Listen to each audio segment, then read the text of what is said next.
Journalist అడ్డాకు స్వాగతం. నమస్కారం. Neat paper leak విషయంలో కాక్రోచ్ జనతా పార్టీ ఆందోళన చేపట్టడం, నిరసన తెలియజేయటం, ధర్మేంద్ర ప్రధాన్ రాజీనామా చేయటం చూసాం, తెలుసు మనకి. ఆంధ్రప్రదేశ్లో డిఎస్సిలో అక్రమాలు జరిగాయని, నియామకాలు అక్రమాలు జరిగాయని జగన్మోహన్ రెడ్డి లాంటి దుర్మార్గుడు ఆ పార్టీ నాయకులు ఒక క్యాంపెయిన్ స్టార్ట్ చేశారు. అక్రమాలు జరిగినాయా? అక్రమాలు జరిగితే కోర్టుకు ఎందుకు వెళ్ళలేదు? కోర్టులో ఎందుకు నిరూపించలేకపోతున్నారు? పలు విషయాలు తెలుసుకునే ప్రయత్నం చేద్దాం. విశ్లేషించడానికి మనతో ఎప్పుడు ఉన్నారు సీనియర్ జర్నలిస్ట్ వాటిలో మనం కనుక దొరికారు. వారిని మనం విశేషాలు తెలుసుకుందాం. నమస్తే మేడం. నమస్తే అండి. ధర్మేంద్ర ప్రధాన్ రాజీనామా చేస్తే లోకేష్ని రాజీనామా చేయమని చెప్పి సోషల్ మీడియాలో వైఎస్ఆర్ కాంగ్రెస్ పార్టీ ఒక క్యాంపెయిన్ చేస్తూ ఉంది. ఆయన రాజీనామా చేయటువంటి ఈయన ఎందుకు చేయమని అడుగుతుంది. డిఎస్సీలో నిజంగా అక్రమాలు జరిగినాయి అని చెప్పి వాళ్ళు చేస్తున్న ప్రచారాన్ని ఎట్లా తిప్పికొడతారు? పిచ్చి కుదిరింది తలకి రోకలు చుట్టమన్నట్టు అలా ఉంది ఇది. ఇప్పుడు జగన్మోహన్ రెడ్డికి పని పాట లేదు, దొరకట్లేదు, రెడ్ బుక్కి భయపడుతున్నాడు. అసలు డిఎస్సికి సంబంధించి లోకేష్ ఎందుకు రిజైన్ చేయాలి? ఇప్పుడు ధర్మేంద్ర ప్రధాన్ ఎందుకు చేశారు? ఆయన క్లియర్గా చెప్పారు, విద్యార్థులు ముఖ్యం మనకి ఇక్కడ. యాక్చువల్ ఇప్పుడు నాకు ఒక్క క్వశ్చన్ సార్, ఇవాళ జగన్మోహన్ రెడ్డి అడుగుతున్నాడు కదా లోకేష్ రిజైన్ చేయాలని. ఇప్పుడు ధర్మేంద్ర ప్రధాన్ రిజైన్ చేయటం వల్ల నీట్లో ప్రాణాలు కోల్పోయిన వాళ్ళు ఎవరైనా వెనక్కి తిరిగి వచ్చారా? రారుగా వచ్చే అవకాశం లేదు. ఇప్పుడు ధర్మేంద్ర ప్రధాన్ అనే వ్యక్తిని అసలు మీరు ఎందుకు రాజీనామా చేయమని అడిగారు? మీరు ఏం అడగాలి? రూట్ కాజ్ ఏంటి? అసలు పేపర్ లీకేజ్కి రూట్ కాజ్ ఏంటి? ఎక్కడ జరుగుతోంది? ఎందుకు జరుగుతోంది? ఆ జరిపించిన వాళ్ళ మీద మీరు యాక్చువల్గా ఇప్పుడు ఎవరైతే కోచింగ్లు ఇస్తున్నారో వాళ్ళ మీద మీరు తిరగబడ్డారా? పేపర్ లీకేజ్ కోసం ఇప్పుడు కోచింగ్ సెంటర్స్ ఏం చేస్తున్నాయి సార్? మా దాంట్లో ర్యాంకులు రావాలని 1, 2, 3, 4 అని చెప్పుకుంటూ వెళ్ళిపోయి ఈ ర్యాంకులన్నీ మా సెంటర్లోనే వచ్చాయి, మీరు చేర్చేయండి. మీకు తెలుసా కోటాలో ఎంతమంది ఆంధ్ర వాళ్ళు ఉంటారు కోచింగ్ సెంటర్స్లో? రాజస్థాన్ కోటాలో లెక్చర్స్ మొత్తం వాళ్ళే కదా. ఇక్కడి నుంచి మన వాళ్ళు తల్లిదండ్రులు పిల్లల్ని పంపించి, ఇంకొకటి సార్ అసలు ఎక్కడ తప్పిదం? ఇక్కడ తప్పిదం అనేది పిల్లలు చదువుతారండి, అందరికీ ర్యాంకులు వచ్చేస్తాయా? అందరి పిల్లలు ఫస్ట్ ర్యాంక్ వచ్చేస్తే ఇంకా పల్లకి మోసేవాడు ఎవడు? పిల్లలు అందరి తెలివితేటలు సమానంగా ఉండవు సార్. మీకు ఇంకొకటి ఏంటంటే మనం ఎంత కష్టపడ్డా, నేను పాస్ అవుతాను అనుకున్నా నేను పాస్ అవ్వలేకపోవచ్చు, యావరేజ్ స్టూడెంట్ పాస్ అవుతాడు. అది మీరు చెప్పలేరు. ఆవగింజంత అదృష్టం ఉండాలంటారు, అదే చెప్తున్నా. అంటే ఇక్కడ అదృష్టం వల్ల పాస్ అవుతున్నారు నేను అంటలేదు. కష్టపడ్డం అనేది ఎలా ఉంటుందంటే మీకు ఏంటంటారు, కుందేలు తాబేలు కథలాగా తీసుకోవాలి ఇవన్నీ కూడా. ఇక్కడ ఈ కోచింగ్ సెంటర్స్లో వాళ్ళు ఎంత కోచింగ్ ఇచ్చినా కూడా, నేను ఎంత కష్టపడ్డా కూడా ఎందుకు రాలేదు?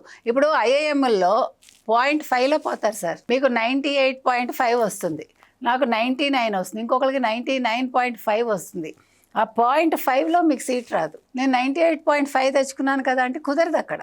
సో ఇక్కడ విషయం ఏంటంటే ధర్మేంద్ర ప్రధాన్ రాజీనామాతోటి ఇప్పుడు నీటికి సంబంధించి ఏమైనా జరిగిందా? కేంద్రం ఎలాగా బిల్లులు తెచ్చిందా? బిల్లులు మాత్రం ఎంతవరకు ఆపుతాయి? అసలు ముందు వ్యవస్థలో ప్రక్షాళన జరగాలి మీరు అన్నట్టు. తర్వాత 30 ఏళ్ల క్రితం ఇతను భట్టి ఉండేవాడు, గుర్తున్నాడా మీకు? వీడియోలు చేసేవాడు. ఆయన ఈ లీకేజ్ల గురించి అప్పుడు వీడియో చేశాడు. అంటే 30 years back also the same situation. మీకు ఇవాళ కూడా అదే ఉంది అంటే మీరు ఎక్కడ ఫెయిల్ అవుతున్నారు?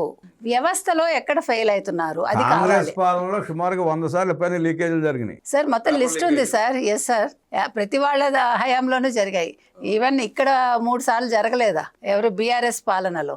ఆ రకంగా చూసుకుంటే ఆంధ్రప్రదేశ్ చాలా బెటర్గా ఉంది. ఇంత ఉద్యమం జరిగిన తర్వాత, ఇన్ని గొడవలు జరిగిన తర్వాత, ధర్మేంద్ర ప్రధాన్ రాజీనామా చేసిన తర్వాత మళ్ళీ నిన్న అనుకుంటా మన శనివారం పంజాబ్లో పేపర్ లీక్ అయింది కాంగ్రెస్ పాలనలో.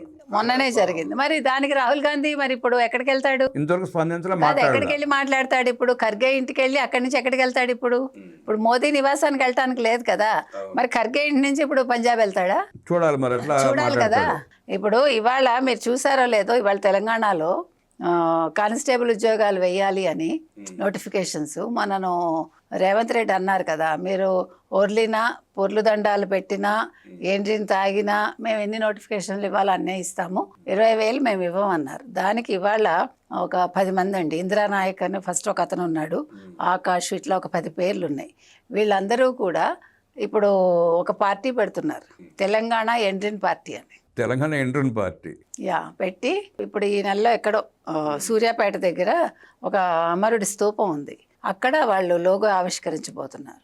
సో నేను అనేది ఏంటంటే ఇక్కడ వీళ్ళు ఎండ్రిన్ పార్టీ అన్నారు. మరి ఆంధ్రప్రదేశ్లో వైసీపీ వాళ్ళు జగనన్న దగా పార్టీ అని పెడతారా? జగన్ దగా పార్టీ పార్ట్ 2 అని పెడతారా? నా క్వశ్చన్ అది. ఎందుకంటే ఇవాళ ఏ మొహం పెట్టుకుని జగన్మోహన్ రెడ్డి అసలు లోకేష్ని ప్రశ్నిస్తున్నాడు? ప్రశ్నించే అసలు అధికారం ఉందా నీకు? ఎందుకంటే నీ హయాంలో నువ్వు ఎప్పుడూ డిఎస్సి వేయలేదు. నీ హయాంలో ఉద్యోగాలు ఇవ్వడం అంటే ఏంటో తెలియదు. మీరు ఏమని వెళ్ళారు ఎన్నికల్లో ముందు, అంటే 19లో మీరేం చెప్పారు? 2019లో మేము సంపూర్ణ మద్యపాన నిషేధం చేయకపోతే మిమ్మల్ని వచ్చి ఓట్లు అడగమన్నారు. 2024 ఎన్నికల ముందు ఏం చెప్పారు? నేను 2 బట్టలు నొక్కాను, మీరు 2 బట్టలు నొక్కండి అన్నారు. ప్రజలు ఏమన్నారు? నువ్వు 2 బట్టలు నొక్కావు కానీ మాకు అభివృద్ధి లేదు, సంక్షేమం లేదు, ముఖ్యంగా మాకు ఉద్యోగాలు లేవు అన్నారు. అన్నాక సంపూర్ణ మద్యపాన నిషేధం చెయ్యను నువ్వు డిఎస్సి వేసి 15,700 ఉద్యోగాలు ఇచ్చిన వ్యక్తిని నువ్వు ఇవాళ ఏమని ప్రశ్నిస్తున్నావు? నువ్వు ఒక్క కేసు ఒక డిఎస్సి అభ్యర్థి వేశాడా? ఇప్పుడు అక్రమాలు జరిగినాయి అంటాడు. ఎట్లా అక్రమాలు జరిగినాయి? కోర్టులు రుజువు చేయలేకపోతుంది. మీరు కోర్టుకు వెళ్ళండి పోనీ. ఇప్పుడు నువ్వు తిన్నారు కాదు, ఇప్పుడు నీకు ఏదైనా అలా ఉంటే నువ్వు కోర్టుకు వెళ్ళి నిరూపించి, ఇదిగో నిరూపించాను లోకేష్ మీరు రిజైన్ చేయండి అని అడగండి. అంతేగాని అక్కడ ధర్మేంద్ర ప్రధాన్ చేశాడు కాబట్టి మీరు చేయాలి అంటే అదేమన్నా అర్థం ఉందా సార్? అసలు అంటే ప్రజల్ని గందరగోళపరిచి అబద్ధాన్ని నిజం చేయాలన్న ప్రయత్నం ఏం లేదు సార్. ఇప్పుడు ఆ రెడ్ బుక్కి భయపడి చచ్చిపోతున్నారు. యాక్చువల్గా ఆయన రెడ్ బుక్ అమలే చేయలేదని ఆయన చెప్తున్నారు. ఇంకా నేను తెరవనే లేదు అంటున్నారు ఆయన. మరి తెరిస్తే అసలు వీళ్ళందరూ మాట్లాడే అవకాశం ఉండేది కాదుగా. తెరవకుండా ఇలా ఉంటే, తెరిస్తే జగన్మోహన్ రెడ్డి ఏమవుతాడు? అది ఇవాళ పరిస్థితి ఆంధ్రప్రదేశ్లో. కాబట్టి వీళ్ళు ఏదో బెదిరిచ్చేస్తే బెదిరిపోవటానికి అక్కడ ఉన్నది లోకేష్ అండి. తప్పులు చేయలేదు, డిఎస్సిలో ఎటువంటి అవకతవకలు జరగలేదు, 1 ఇయర్గా అందరూ ఉద్యోగాలు చేసుకుంటున్నారు. సో ఆ టీచర్సే వెళ్తారుగా ఒకవేళ తేడా ఉంటే. ఇంతవరకు ఒక టీచర్ వెళ్ళారా కోర్టు? ఎవరు వెళ్ళలేదు. ఒకళ్ళిద్దరు కూడా మొట్టికాయలు తినొచ్చారు. అది కూడా వాళ్ళు ఎవరు? వాళ్ళు చెప్పిన వ్యక్తులు. కాబట్టి అందుకని ఇక్కడ లోకేష్ రిజైన్ చేయాల్సిన పని లేదు. వైసీపీ వాళ్ళకి ఏదో ఒక ఇష్యూ కావాలి కాబట్టి డైవర్షన్ పాలిటిక్స్లో భాగంగా ఇవాళ లోకేష్ మీద పడ్డారు. పవన్ కళ్యాణ్ అయిపోయాడు, ఇంకా ఇప్పుడు లోకేష్ దొరికాడు వీళ్ళకంతే. అంటే లోకేష్ని టార్గెట్ చేయడం కారణం ఏంటంటే 2 లక్షల మంది ఎంతమందో డిఎస్సి రాసి ఉంటారు, వాళ్ళందరినీ రెచ్చగొడితే భావోద్వేగంతో రోడ్ల మీదకి వస్తారు, దాన్ని రాజకీయంగా వాడుకుందాం చూస్తున్నారు. ఎట్లా చేస్తారండి? ఇప్పుడు మీరు నోటిఫికేషన్ ఇచ్చారు, 2 లక్షల మంది అభ్యర్థులు హాజరవుతారు, కష్టపడి అందరూ కష్టపడతారు. ఇందాక నేను చెప్పినట్టుగా వాళ్ళ తలరాత లేదుంటే అదే అందరికీ ఉద్యోగాలు వచ్చాయో కదా. కాబట్టి మీరు రెచ్చగొట్టినా అదే, ఇది రెచ్చగొట్టకపోయినా అంతే. ఇప్పుడు ఎగిరెగిరి దంచినా అదే కూలి, ఎగరకుండా దంచినా అదే కూలి అన్నట్టుగా అదే తరహాలో ఉంది ఇది. కాబట్టి వీళ్ళు ఎంత రెచ్చగొడదామన్నా ప్రజలకు అంత తీరుబడి లేదు సార్ ఎక్కడా కూడా. వైద్యారోగ్య శాఖలో అక్రమాలు చేసి డబ్బులు దండుకున్న విడుదల రజని, ఆడదాం ఆంధ్ర పేరుతో 100 కోట్ల రూపాయలు దోచుకున్న రోజారెడ్డి, చెవిరెడ్డి భాస్కర్ రెడ్డి, మిథున్ రెడ్డి, పెద్దిరెడ్డి రామచంద్రారెడ్డి, ఈయన అందరూ మాట్లాడుతున్నారు వాళ్ళు లోకేష్ రాజీనామా చేయాలని చెప్పి. అసలు వీళ్ళకి రాజీనామా చేయమని అడిగే నైతిక హక్కు కానీ ఆ పరిస్థితి కానీ ఉందంటారా? అసలు వాళ్ళు మాట్లాడే అర్హతే లేదు సార్. ముఖ్యంగా ఇప్పుడు జగన్మోహన్ రెడ్డి ముందు చేయాల్సిన పని ఏంటంటే, చెల్లెలు ఏదో ఆపరేషన్ హాస్పిటల్లో ఉంది, ముందు వెళ్ళి పరామర్శించమనండి. అమ్మ పుట్టినరోజున శుభాకాంక్షలు చెప్పలేని దౌర్భాగ్య స్థితిలో ఉన్న జగన్మోహన్ రెడ్డి చెల్లెల్ని ఎట్లా పరామర్శిస్తాడు? ముందు అవి చూసుకోమనండి. కుటుంబ విషయాలు వదిలేసి ఇవన్నీ ఎందుకు మనకి?